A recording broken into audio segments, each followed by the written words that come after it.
Photopedia.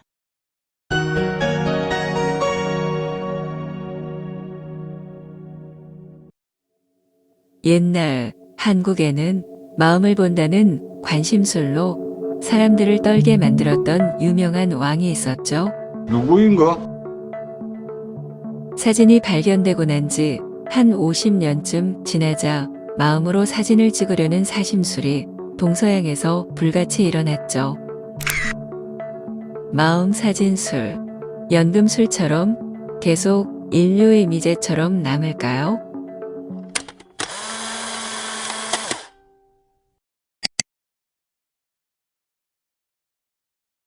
염사는 사람의 마음에 떠오른 생각을 사진, 필름 등의 염력적 방식으로 태워서 사진을 찍는 사진술입니다. 소토그래피는 투영된 서모그래피 psychic photography, ningraphy, 등으로 불리워집니다. 이는 심령주의와는 관련이 없으며 기존의 유령 사진과는 다른 개념이죠. 소토그래피라는 영어 용어는 1913년에 등장했고 1998년에 일본 공포영화 링이 2002년 미국에서 재제작되어 인기를 끌면서 프로젝티드 서모그래피란 신조어를 탄생시킵니다.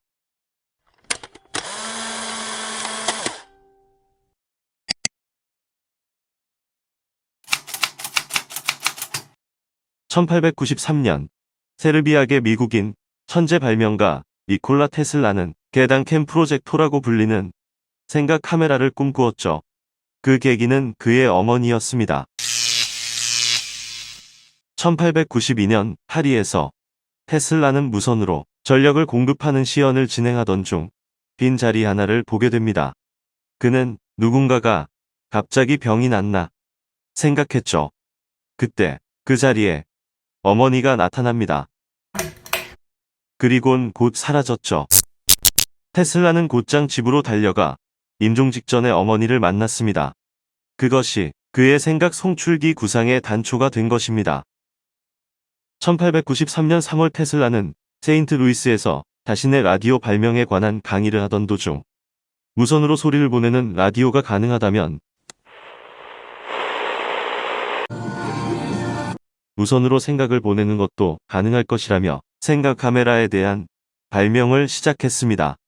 그러나 테슬라는 자신의 생각 카메라에 대한 구상을 40년이 지난 1933년 9월이 돼서야 캔자스 시티 저널 포스트에서 처음으로 공개적으로 밝혔습니다. 나는 생각을 사진으로 찍을 수 있다고 믿었어요. 사람이 생각을 하면 망막의 이미지가 형성되고 뇌로 전달되죠. 나는 이 생각 이미지를 찍을 적절한 기구의 발명을 구상했어요. 생각 카메라가 발명된다면 우리는 사람들의 마음을 읽을 수 있을 겁니다. 우리는 사람의 마음을 책 보듯이 읽을 수 있는 거죠.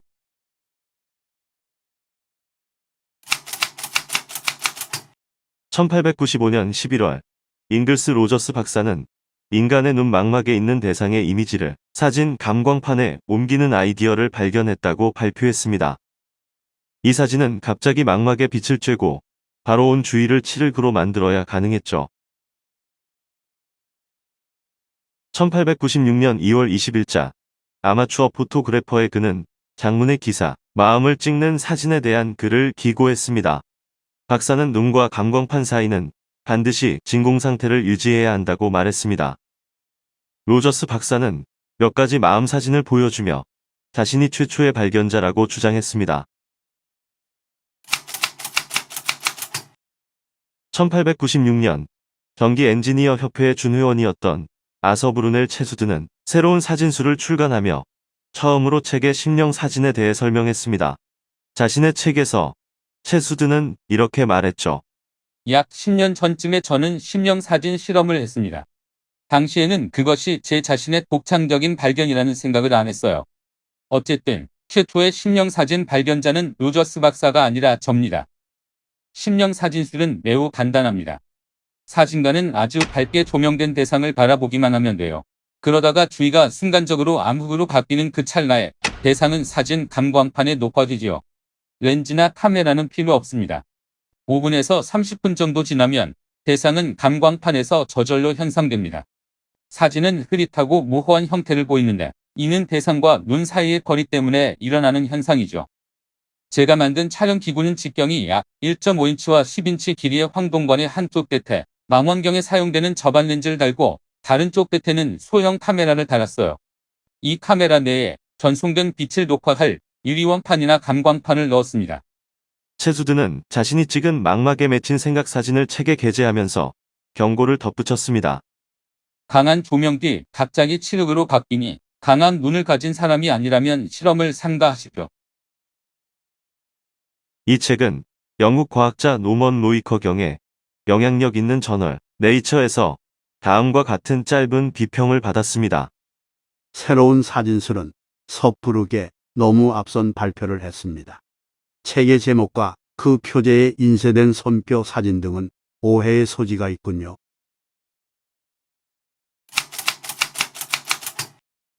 (1910년경) 후쿠라이 박사는 염사라는 용어를 처음 사용했습니다. 당시 일본은 심령주의에 큰 관심을 보였는데 동경제국대학의 부교수인 후쿠라이는 심령 연구에 몰두하고 있었죠. 그는 일련의 초심리학 실험에 참여하여 초능력자들이 텔레파시로 이미지를 전송해서 사진 감광판에 인화할 수 있다고 주장했습니다. 그는 이 사진들을 염사라고 부른 겁니다. 후쿠라이는 미훈의 치주코, 나가오 이쿠코 등을 실험 대상으로 삼았습니다.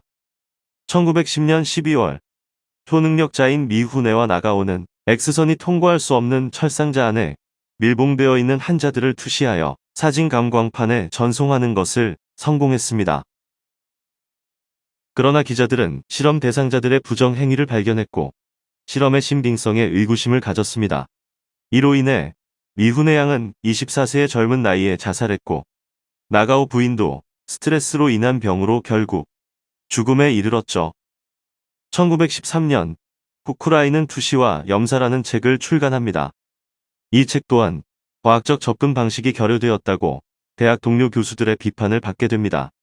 결국 그해 후쿠라이는 동경대 교수직을 사임하게 됩니다.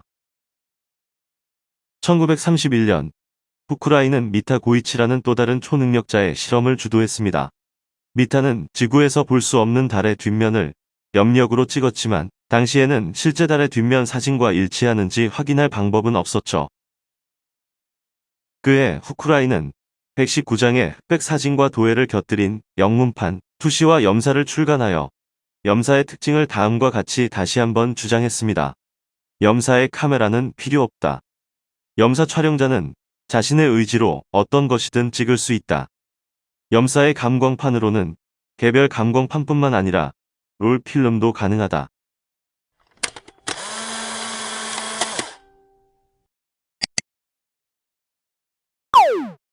(20세기 초) 독일의 심령연구원인 알베르트 폰 슈랭크노징은 프랑스 출신의 영매 에바 카리에르를 조사했습니다.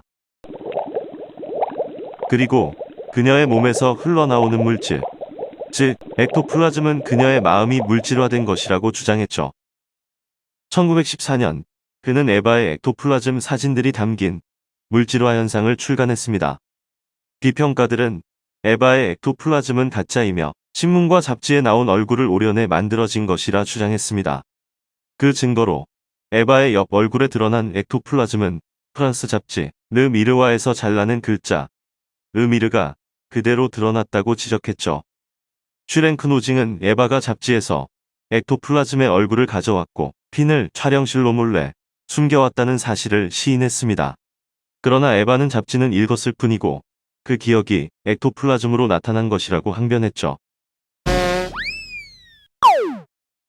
1960년대에 미국 시카고 호텔 벨보이였던 40대 후반의 테드 세리우스는 염력을 사용하여 폴라로이드 인스턴트 필름의 사진을 찍을 수 있다고 주장했습니다.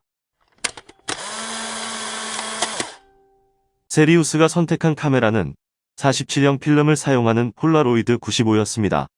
폴라로이드에 부착된 렌즈는 제거되었고 아예 테이프로 렌즈 부분을 감싸버렸죠. 그는 셔터를 누르기 위해 카메라를 잡지도 않았습니다. 단순히 생각만으로 필름의 사진을 찍었죠. 또한 그는 과학자들이 블랙과 화이트라고 부르는 이미지가 아예 나오지 않는 사진들도 찍었습니다. 그가 찍은 많은 사진들은 흐릿하고 신비스러운 꿈 같은 형상을 드러냈죠. 세리우스의 염력은 덴버의 정신과 의사였던 주라이젠버드 박사의 지지를 받게 됩니다. 아이젠버드는 컬럼비아 대학과 컬럼비아 의과대학에서 약학 박사와 의학 박사 학위를 모두 받은 사람이었죠. 그는 초자연적 연구의 문제점을 잘 알고 있었어요. 또한 세리우스는 심각한 알코올 중독자였습니다. 박사는 세리우스의 사례를 세심하게 살펴보았죠. 마침내 1966년에 박사는 테드 세리우스의 세계 특별한 정신이 찍은 염력 사진들을 출간했습니다. 그는 세리우스의 염력은 진짜라고 주장했습니다. 그러나 프로 사진가들과 회의론자들은 세리우스가 은근슬쩍 카메라에 손을 쓰고 있는 것을 발견했습니다. 1995년 이스라엘 출신의 영국 마술사였던 유리 겔라는 35mm 카메라를 사용하여 자신의 공연을 촬영하기 시작했습니다. 유리 겔라는 카메라에 렌즈 뚜껑을 씌우고 자신의 이마만을 사용하여 찍은 사진을 현상했습니다. 유리 겔라는 이 사진들이 본인의 초능력으로 찍은 것이며 마음에서 나온 것이라 주장했습니다. 초능력자 사냥꾼 제임스 랜디는 유리 겔라가 손에 광학장치를 감추고 사진을 찍었거나 이미 노출된 필름을 사용하는 속임수를 썼다고 주장했죠. 키요타 마수아키는 염사 능력이 있다고 알려진 일본의 초능력자입니다.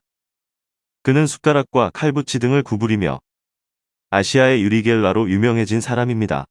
그러나 그의 진짜 힘은 테드 세리우스의 뒤를 이어 염력을 이용하여 폴라로이드 카메라로 생각사진을 찍는 것이었습니다. 그러나 1984년 2월 3일 후지 TV의 프라이데이 패밀리 와이드에서 사전 노출된 필름을 화장실에서 바꿔치기 하다가 들통이 나고 말았죠. 키요타는 자신이 그간 속임수를 쓴 것이라고 고백했습니다.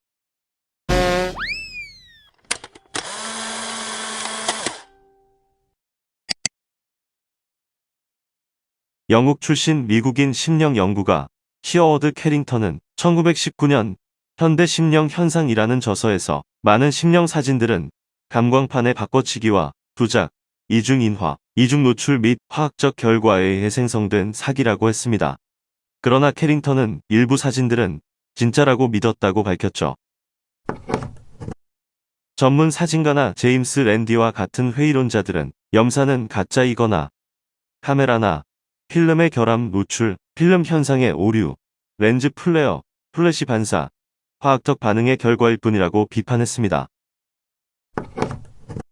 현재 후쿠라이 박사의 사위는 재단법인 후쿠라이 심리학 연구소를 운영하고 있습니다. 연구소는 염사를 계속 주장하고 있죠. 예를 들면 미타의 달 이면을 찍은 염사는 나사가 발표한 달의 사진과 매우 유사하다고 소개하고 있습니다. 2014년 9월 7일 ABC 뉴스는 과학자의 생각을 다른 뇌로 전달하기를 방영했습니다. 한 국제과학자 팀이 어떤 사람의 생각을 수천 마일 떨어진 곳에 위치한 다른 사람의 뇌로 전달하는 데 성공했는데 이는 인터넷과 최신 기술의 결합으로 가능한 일이었죠. 송신자가 단 한마디의 말도 없이 먼 거리에서 두 개의 뇌가 직접 소통한 것은 이것이 처음이었을 겁니다. 2016년 라트로브 대학은 갤러리 방문객을 위한 팝업 마음 사진을 소개했습니다.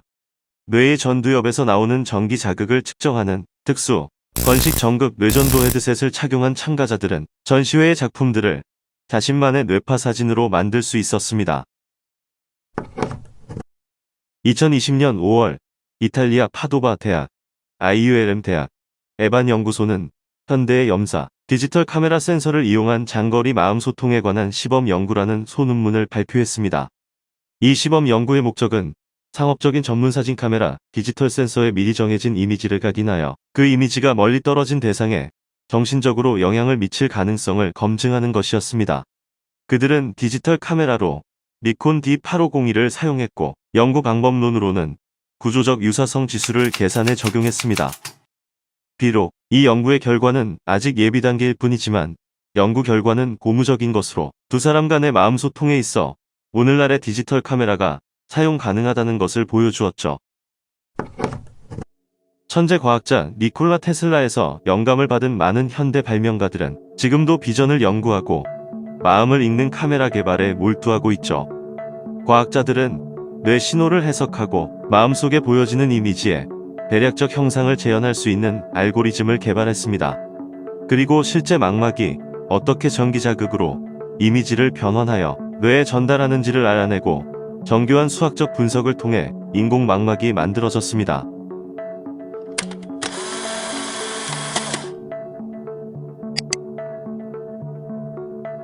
당신의 생각은 어떤가요? 당신은 필름에 자신의 생각을 복제할 수 있다고 생각하나요? 아니면 그것은 단지 망상일 뿐일까요?